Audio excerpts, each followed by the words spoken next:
माझं नाव निखिल माळी. मी आज इथं कराड तालुक्यातील कारवेनाक्या एरियामध्ये त्रिमूर्ती कॉलनी या कॉलनीमध्ये आलेलो आहे आणि आपल्यासोबत इथे एक काकू बसलेलं. काकू, तुमचं नाव सांगा. स्वाती संपत पाटील.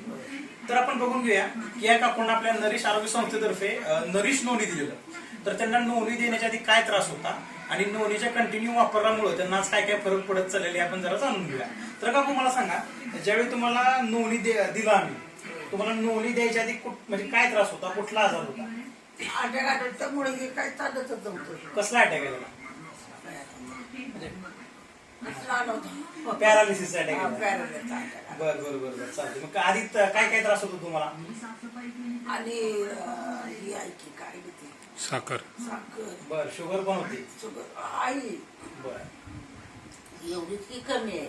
बर लय होती ती, आता जरा कमी आहे. ताजी वाटल्या काय कोण आता बर बर.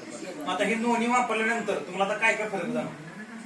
फरक मध्ये हात बघा म्हणजे असं पूर्णपणे वर जात नव्हता? अजिबात एवढा म्हणजे लई गेला म्हणायचा. बऱ्यापैकी जायला लागलाय. यो आता भयंकर जाते. तो पहिला माझा होता का नाही तसा जातो. एवढं हे नाही एवढं हे तर ही नाही, बर, पण जातो. पहिली तुमची जी पोटाची तक्रार वगैरे होती त्याबद्दल? नाही तक्रार आता काय आता पोट वगैरे प्रॉपरली साफ वगैरे होत नाही? होते. तर बघा मित्रांनो, ऑलरेडी या काकूंना गेल्या काही वर्षापूर्वी पॅरालिसिस अटॅक येऊन गेलेला. प्लस त्यांचा जो हा हात आहे हा पूर्णपणे लॉक झालेला, उचलता येत नव्हता. पण नव्हतं, पाय पण व्यवस्थित मुवमेंट होत नव्हते. तर त्यांचा हात बऱ्यापैकी आता हालत पण आहे, बॉडीची मुवमेंट पण होत आहे आणि बऱ्यापैकी त्यांना चांगला रिझल्ट पण दाखवत आहे. तर काय वाटतंय काकू, आज तुम्हाला नोंदी वापरल्यानंतर तुम्हाला एवढा चांगला रिझल्ट मिळाला आहे, तर तुम्ही बाकीच्या लोकांसाठी काय सांगाल ह्या नोंदीबद्दल? आठवणीनं त्यांनी सकाळ संध्याकाळ 2 वेळा घेतलंच पाहिजे. म्हणजे नोंदी वापरल्यानंतर लोकांना चांगला रिझल्ट आहे. चांगला मला तरी स्वतःला चांगला रिझल्ट आलेला आहे.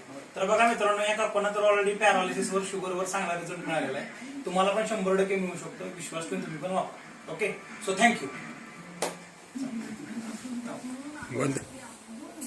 बंद करा.